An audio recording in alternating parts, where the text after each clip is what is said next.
Hi, I'm Chris Madrigal, Health and Wellness at Shepherd Medical Center, and today I'll be going over exercise and nutrition tools and resources.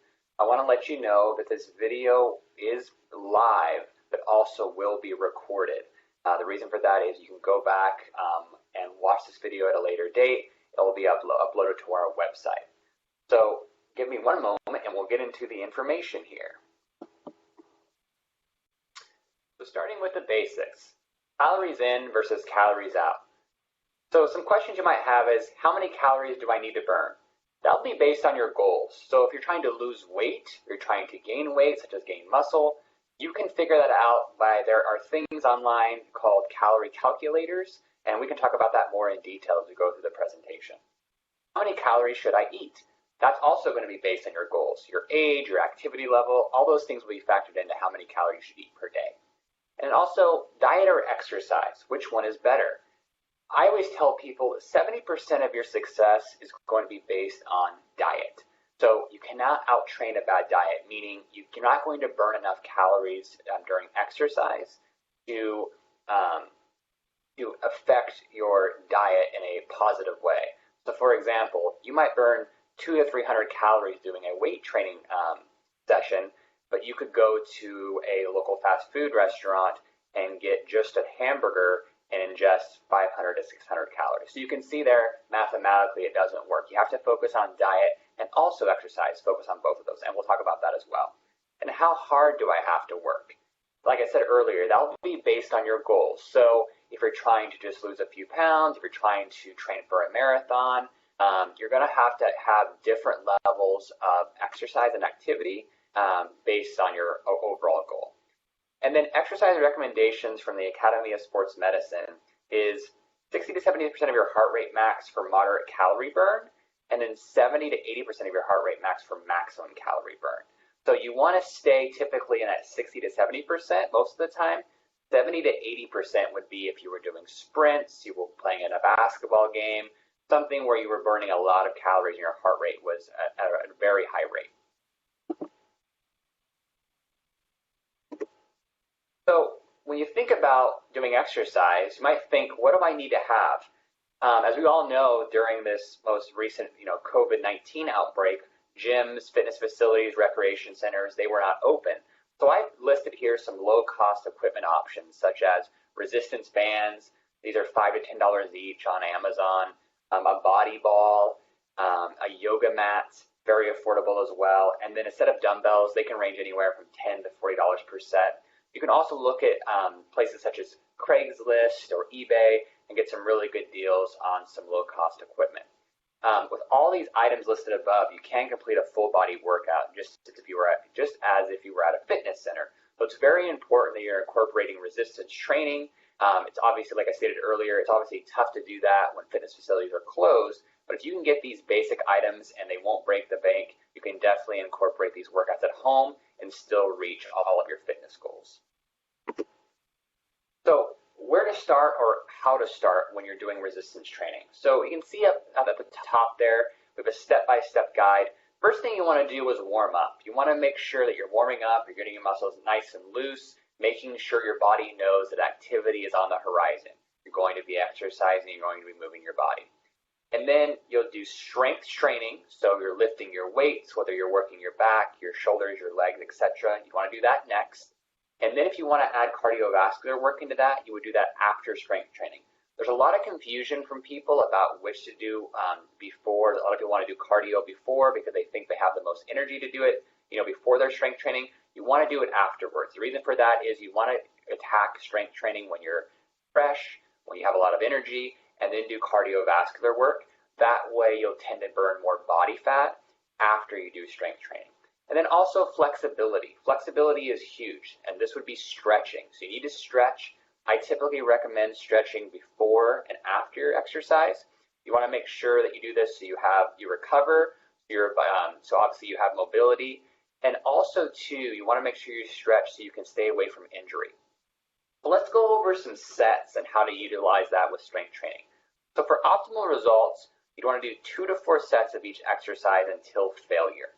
You want to make sure that you're doing repetitions that are challenging, but enough, they're not so challenging that you can't do 2 to 4 sets of that certain exercise that you're choosing.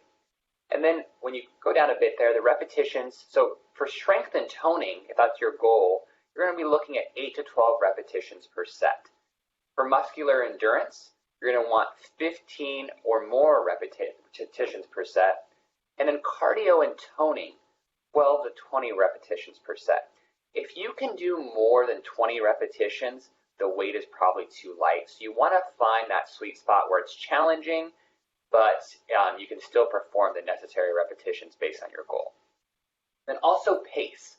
So if you're trying to do a circuit training where you're going very quickly, you're not taking much of a rest break, you go to fast pace, completing 4 to 5 exercises in a row for 3 sets. This will keep your heart rate elevated and help you burn more body fat and also burn more calories. If you're going for strength training, you go at a little bit slower pace, more of a moderate pace. You'll be completing 3 sets of each exercise to failure. You want to go as hard as you can, more of a moderate pace, and really push those muscle fibers. And then for rest for those, 30 to 60 seconds between sets depending on intensity level, and also 40 to 72 hours between muscle groups if it's a high intensity workout. You want to give your body a chance to recover. You can't work your chest out on a Monday and then try to do it again on a Wednesday. It's not going to work. Your body won't be able to handle all of that wear and tear, and you're not going to recover. What a lot of people forget is you actually don't grow muscle in the gym. You're not building muscle. You're actually tearing it down. You're tearing muscle fibers in the gym. Where you actually get results is at home when you're eating, when you're recovering, when you're sleeping. That's when that magic happens, and that's when you change your physique. So we'll go over that here as well, more in detail. And then some steps to strength and conditioning. So structure is the key to a successful workout routine. You want to look for 3 days per week typically. What you can do is you can break it down based on days. So for example, if you were doing 3 days a week, day 1 would be your upper body, day 2 would be your lower body, and then day 3 would be core and flexibility. You could also add in cardiovascular work on those days if you'd like, or you could add them in on the days that you're not doing these 3 workouts. And then a 4-day-a-week split would be day 1 upper body and core, so that would be your abs. You could also do lower body on day 2, day 3 upper body, and then day 4 lower body and core. So you can see there you're doing upper body twice, you're doing lower body twice, and you're also incorporating core twice. Or you can do upper body circuit, lower body strength, lower body circuit. So basically there's no right or wrong way to exercise. You want to make sure that you're enjoying it. You want to make sure it's something you are going to be consistent with. You want to make sure that you're challenging your muscles. If your muscles aren't challenged, you're not going to be able to build strength and build those muscle fibers. So some upper body exercises, and I posted these with that equipment I talked about earlier, some very basic exercises you could do at home. You could do, if you had a gym in your garage, you could obviously use the band like you see here. You have the exercise balls for push-ups. You have a basic chair with the bands. You can do shoulder presses. You can do a wall push-up. You can do a tricep dip. You can see there with the bench she has there on the far left. So very basic exercises we can all do at home, especially if you have that equipment I recommended earlier. That will really help you complete these exercises. And then some lower body exercises as well. So you can see we have the leg press there with the band. We have the ball as well where you can do a wall squat. You also have the chair squat. You can see the gentleman there in the middle squatting and touching the seat and then going back up. So all of these can be done as well with that equipment. So very functional for at-home workouts. And then step 2 would be cardiovascular exercise. So the goal is to elevate your heart rate and maintain for a minimum of 10 minutes. You want to do this 4 to 6 days per week for a total of 40 minutes per day. So a big question I get is, do I have to exercise for 40 straight minutes? Can I exercise for 10 minutes 4 times a day? You can do it honestly any way you'd like to do it. You just got to make sure that you elevate your heart rate. The talk test, what that is that's basically saying if your heart rate is elevated, you should be able to hold a conversation, but it's not a leisurely conversation. You should be able to talk, but if you cannot talk, that means your heart rate's elevated to too high, But if you can just have a leisurely conversation, that means you're not pushing yourself hard enough. So basically, if you're doing cardiovascular work, you should be able to hold a conversation, but you should feel strained. You should feel like you're actually exercising. And you can see here we have our performance level. So maximum performance would be 90 to 80, 100% of your heart rate. The benefit of that would help fit athletes develop speed. So that's something like sprinting. 80 to 90% would be hard. That increases maximum performance capacity for shorter sessions, something like a nice run or a jog. Moderate would be 70 to 80% of heart rate. This improves aerobic fitness. So this is you're walking, but you're walking with purpose. You're walking with pace. Light would be 60 to 70% of heart rate. This improves basic endurance and fat burning. So this is more of a leisurely walk through the park, walking with your dog. And then very light, this helps with recovery. So this is 50 to 60% of our heart rate. And this is just walking very slow, maybe stopping and looking at the trees, things like that. You're just walking very, very lightly. And you can see there on the far left, you can see how we maximize performance at those higher levels, improve fitness at those moderate levels, and then more of a lose weight option on the light and very light levels. So as we talked about, step 3 would be flexibility and cool down. So stretching may be the most important part of an exercise routine. Adequate stretching each day can help increase muscular and joint flexibility, speed up the recovery process, and even aid in weight loss. One thing you want to think about, like I mentioned earlier, is the recovery process is a huge gamut of reaching your health and wellness goals.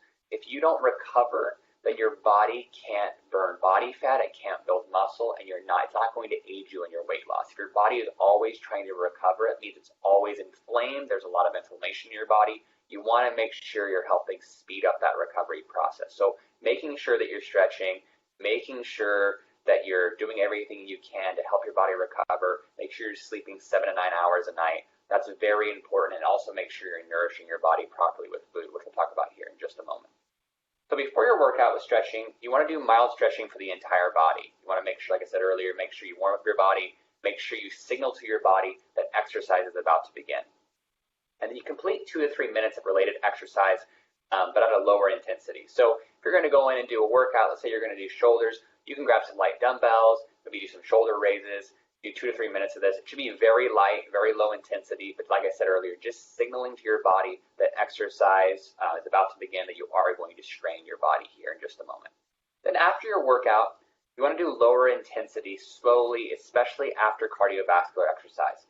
What a lot of people don't know is that cardiac arrest happens typically when someone's on a treadmill or a cardio piece of equipment, and they're at a very high heart rate and they just jump off or step off. You want to make sure, even if you're outside going for a run, that when you're going for a run and you're really working hard, that you when you're ready to be done, you dial it down, and then, for a light jog, then go for a walk. Really let your body lower that heart rate steadily. You don't want to just go from 100 to 0. It's not good for you. So make sure you're doing that. And also stretch the muscle groups engaged in the workout. 2 to 3 sets for each stretch is optimal, 20 seconds each. Make sure you listen to your body. If you need to stretch more than that, you can, but 20 seconds each would be great. Great start to make sure that you're, like I said, incorporating the recovery process and also incorporating flexibility. So what are your goals? Everybody's going to have different goals. Some, like I said earlier, some people want to shoot for fat loss, some people want to develop muscle, some people are looking just for overall health and endurance. Your goal is going to be based on you, and here are some stipulations for how you're going to achieve those goals. So for fat loss, do 2 to 4 sets of 10 to 14 reps using enough weight that you can only complete the desired reps. Short breaks between sets and exercise. To develop muscle, you want to do 3 or more sets of 8 to 12 reps to fatigue. For beginners, give yourself several weeks of conditioning before going to this level. You may need a spotter for many exercises. Longer breaks will be needed. The reason for that is when you're developing muscle, you tend to be lifting heavier weight. You're going to need longer rest periods, so you'll be able to handle that weight appropriately. And then for health and endurance, 2 to 3 sets of 15 plus repetitions using enough weight that you can only complete the desired reps. So like I said earlier, if you can do more than 15 repetitions using too light of a weight, you need to go up in weight. But you want to make sure you can only do the desired repetition. So if you're shooting for 15 and you get 13, that's great. But shoot for 2 to 3 sets. Really make sure that you're hitting that endurance so your body has has that endurance tapped into itself, and make sure that you're going to flourish when you take on those endurance activities or exercises. And then don't forget to stretch after every workout. Stretching is important for muscle recovery, flexibility, and weight loss, which we talked about earlier. So you can see it's very important. Make sure you stretch. Is there any questions about any of that? So Chris, if someone is just starting with exercise, if they are a beginner like you were speaking about, where would you recommend someone begin? Like if I don't have experience in any of this yet. Yeah, that's a great question. So the first thing I would do is if you're at a fitness facility, I would definitely reach out to a personal trainer or a club manager, go through an orientation of how to use the equipment properly. You want to make sure, a couple reasons for that is you want to make sure that you're not going to get injured and that you're getting the best results. The last thing you want to do is, go to the gym, put in the effort, and not get the results you're looking for. If you're at home, you can watch YouTube videos, you can get online. I highly, highly recommend making sure that you're practicing the correct form. I think that's huge. Even if you start with a very light weight or even just body weight, it's very important that you cultivate the right habits. So to answer your question, where you want to begin is just with the basics. Start with baby steps. If you've never worked out with weights before, just do some very, very basic exercises. Don't expect too much from yourself, and then gradually build from there. Anything else? Okay. Now we're going to go into nutrition, and this is fuel for exercise and improved health. So everyone needs calories to stay alive, grow, move, and think. However, extra calories are stored as body fat. So when you think about macronutrients and calories and how those break down during our day, all of us eat every single day. There are three main macronutrients. The first one is carbs, and I want you to think of carbohydrates as your gas. That's your fuel that gets you through the day. You have a gas tank, and carbs go in that gas tank. It gives you energy to go to work, raise your family, things of that nature. Then there's protein. Protein's more of a wood. I would call it wood because it's more of a moderate macronutrient. So you do burn it throughout the day, more at a moderate pace. Protein's also vital to heal muscle tissue, keep muscle tissue healthy. It's very, very important. And then fats. Fats are more of a coal-like substance where you're going to burn them very, very slowly. They are going to make sure that hormones are regulated, make sure your body's functioning properly. That all three of these macronutrients are very important. You can also see, too, that carbohydrates and proteins are 4 calories per gram, whereas fats are 9 calories per gram. I also put alcohol on here. I get a lot of questions about alcohol consumption. So alcohol is 7 calories per gram, so not the highest, not as high as fats, but not as low as protein or carbohydrates. But one thing you have to keep in mind about alcohol is alcohol has no nutritional value to it. So when you're drinking alcohol and it goes into your body recognizes it as a foreign substance. So it can't digest it, it can't break it down. It basically goes directly to your liver. So you want to make sure that you can consume alcohol. You just have to realize what it's doing to your body and what it's doing once it gets inside of your body. And then how much and how often? So a typical rule is never go more than 4 to 5 hours without some source of fuel/food while awake.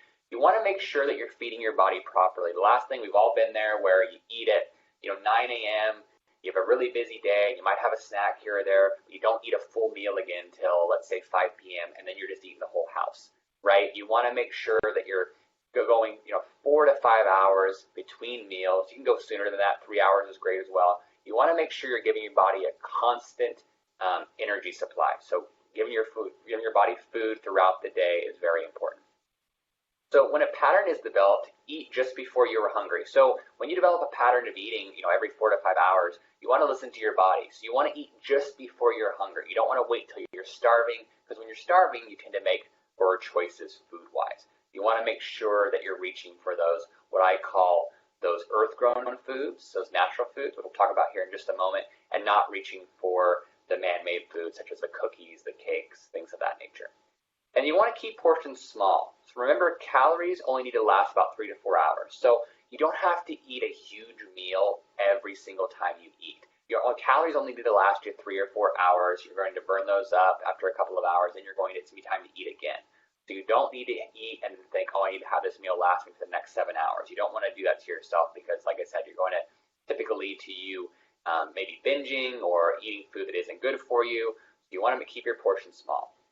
And then you want to stay within your daily calorie needs. As I said earlier, and I'd be more than happy to work with anyone on the call about your daily calorie needs. There's calorie calculators. You can figure out based on your goal, based on your height, your weight, your age, your activity level, how many calories you need per day, and you need to stay within those calorie needs. And then higher protein in the morning and low fat in the evening. You want to start your day off high with protein. The reason for that is when you're sleeping and you get up in the morning, you're fasting. So your body has had no calories, it's had no food. The easiest way to break that fast and to nourish your body very quickly is to get protein in the morning so it can fuel your day and also you can stop muscle breakdown. When you're sleeping, your body has nothing to feed off of, it's going to start breaking down muscle tissue. That's the last thing you want to do, as muscle keeps you lean and healthy and also helps you burn body fat. And then low fat in the evening, the reason for that would be because you don't need a lot of calories in the evening. As we get closer to bedtime, we don't need calories to sleep. Calories are energy, like I said earlier, it's fuel for you.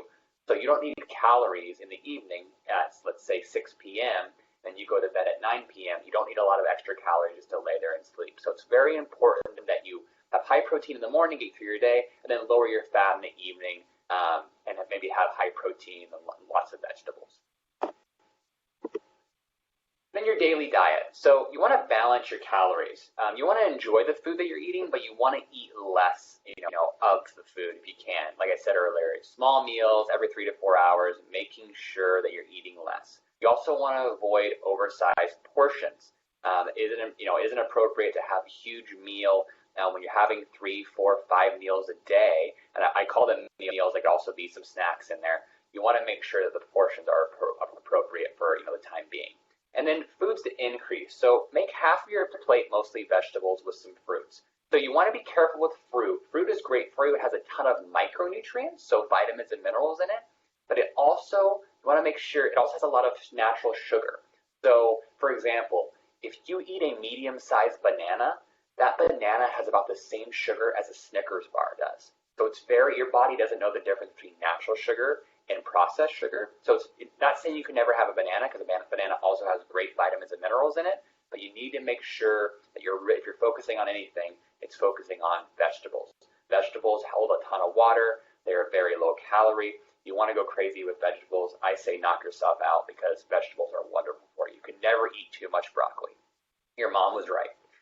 And then make most of your grains. Whole grains.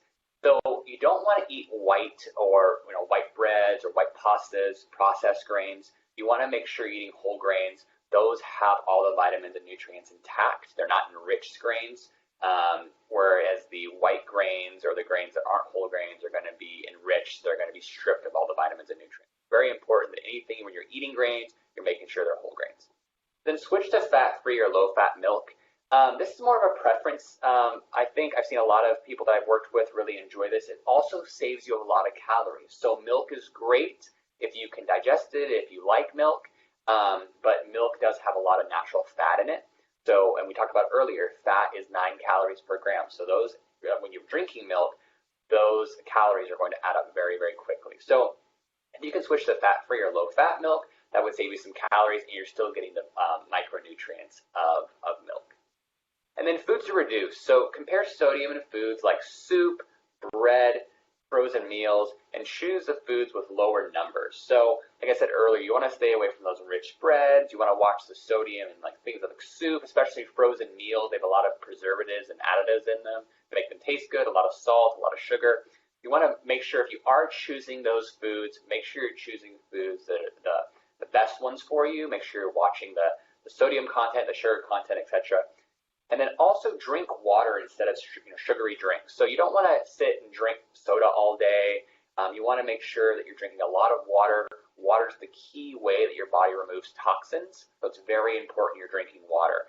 I always recommend for most adults about 72 ounces of water per day is the minimum you should be getting in. Also, your body is 80% water. So when you're not drinking water, you're going to get dehydrated very, very quickly. So it's very important that you're consuming water and replacing the water that you're losing throughout the day.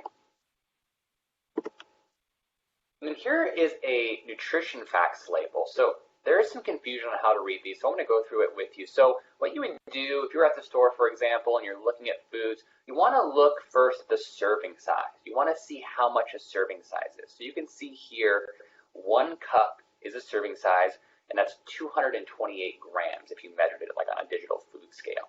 Also, servings per container is 2. That's very important to watch. One example I always give is if you ate a Pop-Tart. Pop-Tarts come in packs of 2. But what people don't realize, if you look at the nutrition facts label, 1 serving of a Pop-Tart is 1 Pop-Tart. So, if you eat 2 Pop-Tarts, you're doubling your numbers. So when you can see here, total fat, for example, it wouldn't be 12, it would be 24 grams of fat.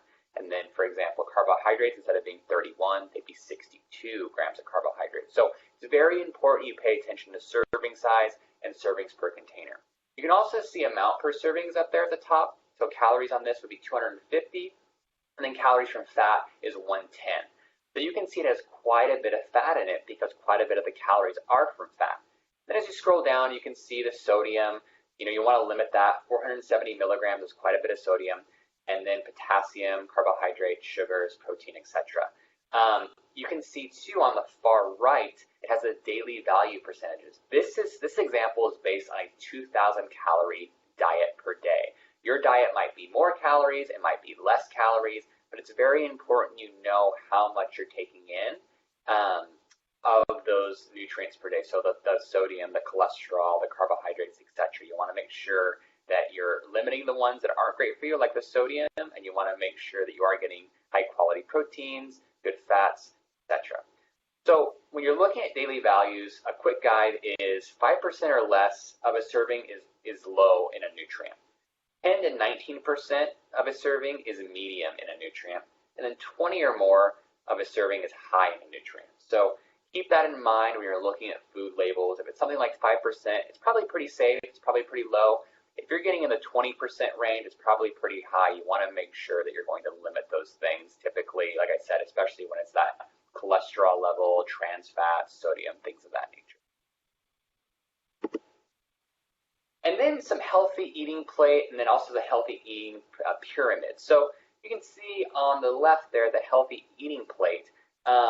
We have vegetables, whole grains, healthy proteins, and fruits. We talked about earlier, a large portion of your plate should be vegetables with some fruit, a lot of healthy protein, and then some whole grains as well. So you want to use healthy oils like olive oil and canola oil if you can for cooking, on salad, and also at the table, and limit butter and avoid trans fats. Those are very calorie dense, they're not good for your heart, so you want to use healthy oils if you can. The more veggies and the greater the variety, the better. Potatoes and French fries and things of that nature, those don't count. But like I said earlier, broccoli and green beans and eggplant and things like that, those are wonderful. Make sure you're getting those in every single meal. And then eat plenty of fruits of all colors. So like I said, you can have bananas, you can have grapes, blueberries, especially with the summer right around the corner. There's going to be a lot of great fruit out there, and that's a very good option instead of having man-made stuff such as candy bars, cookies, cakes, things of that nature. And then you want to drink water, tea, or coffee with little to no sugar. You want to limit milk and dairy to 1 to 2 servings per day, or like we talked about earlier, going down to a non-fat or 1% milk. And then juice, 1 small glass a day, and you want to avoid sugary drinks. For example, orange juice, a lot of people like orange juice. It does have some vitamin C in it, things of that nature, but you want to make sure that it also is natural orange juice, that it doesn't have a ton of added sugar for taste. You can get a lot of sugar, especially just in a small glass of orange juice. If you're ever in doubt, just drink water. You want to eat whole grains like brown rice, whole wheat bread, and whole grain pasta, and limit refined grains like white rice and white bread. It's very important that we do that. Like I said earlier, you want to make sure that you're getting those micronutrients. Those refined grains are stripped of those nutrients. They don't have those in them. So it's very important that when you're looking for breads, pastas, you're looking for whole grain or whole wheat. Another good thing to remember is when you're looking at those products, the first ingredient on any of those products should be whole wheat flour or whole grain. make sure that's very important. If it has anything else before that on the nutrition label, you want to put it back. You don't want to buy that product. And then healthy proteins, so choose fish, poultry, beans, and nuts. Limit red meat and avoid bacon, cold cuts, and other processed meats. You don't want to have meats that are severely processed. You want to make sure you're limiting those options and choosing a boneless, skinless chicken, grilled fish, ground turkey is a really great one. You want to make sure you're getting healthy cuts of protein. And then you can see here on the right side, we also have our food pyramid. So you can see at the bottom, the biggest thing is daily exercise and weight control. So we talked about earlier, exercise is very important, nutrition is very important, your portion control, all that stuff coincides together. That's going to make you successful. I always stress to people, you could eat McDonald's food every single day and lose weight if you were in a calorie deficit, or you could eat very healthy and gain weight if you're in a calorie surplus. The food you eat is very important, but what's more important is you eating for your goals, you being active, you making sure you're picking high quality food, and also eating, if you're trying to lose weight, for example, eating in a calorie deficit. You want to eat appropriately for you. And as you can see, as we move up there, we have our fruits and vegetables, our healthy fats and oils, our whole grains, our nuts, seeds, beans, and tofu, fish, poultry, and eggs, our dairy, and then also we want to use sparingly red meat, processed meats, butter, refined grains. Talked about that, and sugary drinks. And also watch your salt, your sodium consumption. And then what do I think? There's some rules that I've come across over my years of doing this. So never skip breakfast. You want to eat within 40 minutes of waking up. Like we talked about, you are fasting when we wake up. A lot of people, what they do is they'll have a cup of coffee or they get up and they don't eat right away. You want to eat especially protein. So if that's a protein shake, high quality protein powder, or eggs, or you can even have grilled chicken in the morning, whatever you want to have, you need to get protein in, and if you can get a balanced meal in with some healthy fats, some healthy carbohydrates, that with some vegetables, that would be great as well. But eat within 40 minutes of waking up to get your body started in the right direction for the day. And then maintain portion control. Rule number 2, eat mini meals throughout the day, 200 to 400 calories. Like we stated earlier, you don't need a ton of calories. You're going to eat every few hours. Just make sure you're eating high quality foods, and then eat mini meals throughout the day. And then rule number 3 is always carry a bottle of water with you at all times, and sip that all day. We want to make sure we're shooting for that 72 ounces of water throughout the day. An easy way to do this is to have water with you. We all get busy in the office. We get busy with our families. We're going to forget to drink water. You'll get to 5 p.m. at the end of the day and think, I haven't had any water today. It's very important you have water with you at all times. And then rule number 4 is focus on vegetables and lean proteins with the addition of 100% whole grains. So when you build your plate, the first thing you should do is focus on those lean proteins that we talked about earlier, those vegetables like we talked about, and then add the whole grains. But first you want to focus on those lean proteins and vegetables just because those are going to help you stay fuller longer due to their fiber content. Protein helps you stay fuller longer. And then if you do need some grains and need some carbohydrates to get you through your day, you want to focus on the 100% whole grain options. Then rule number 5, never let your body go past the point of hunger. Better yet, never let it get to the point of hunger. So like we talked about, we want to get into a good flow of understanding when you're hungry. You don't want to get to the point where you're starving and then you're going to make poor nutrition choices. A lot of people do this. The old rule of thumb, never go grocery shopping hungry. There's a reason for that. Don't want to be hungry when you're looking for food. You want to be nourished. So making sure you never get to the point of hunger is very important. And then some true-false questions. So first question is, performing abdominal exercises, sit-ups, will help reduce your waistline. Have an answer.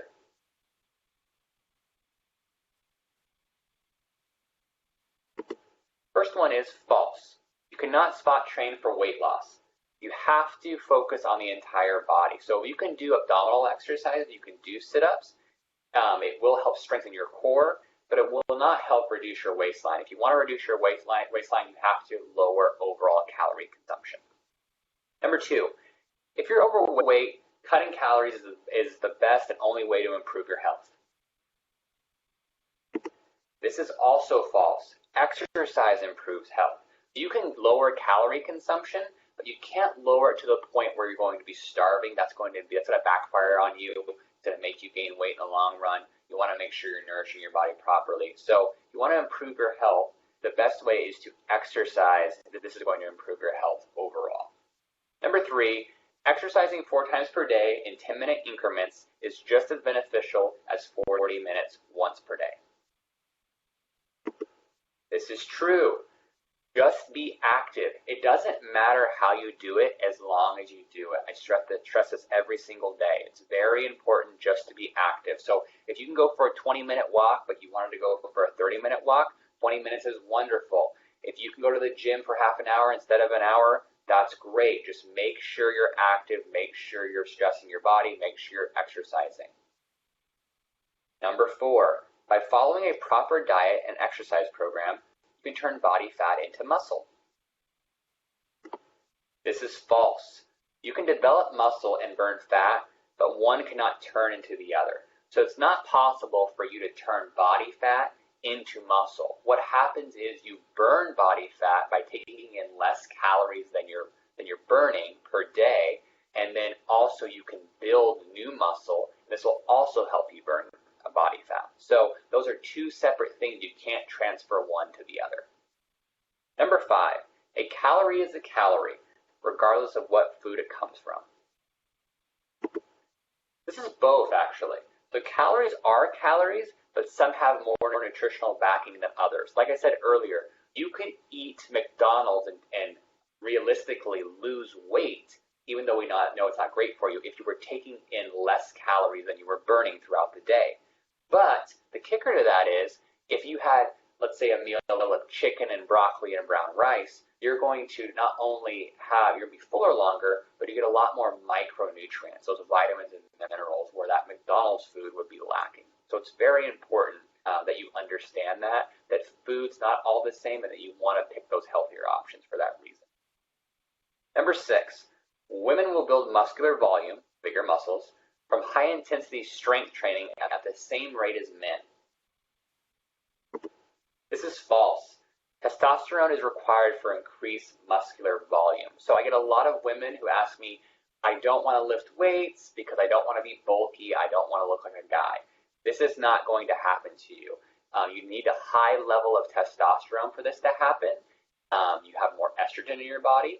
So this won't happen, but what this will do is will help you be shapely, help you be toned, and help you burn calories more efficiently. So it's very important that women do incorporate strength training.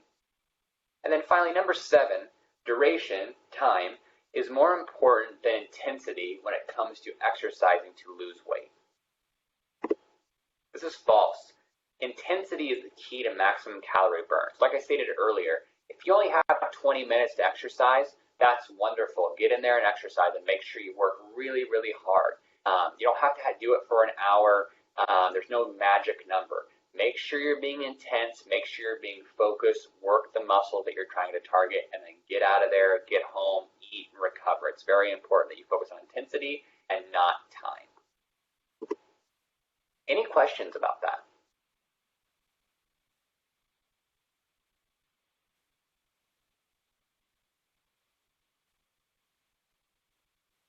Okay, well, thank you so much for attending today's virtual meeting. Have a wonderful day.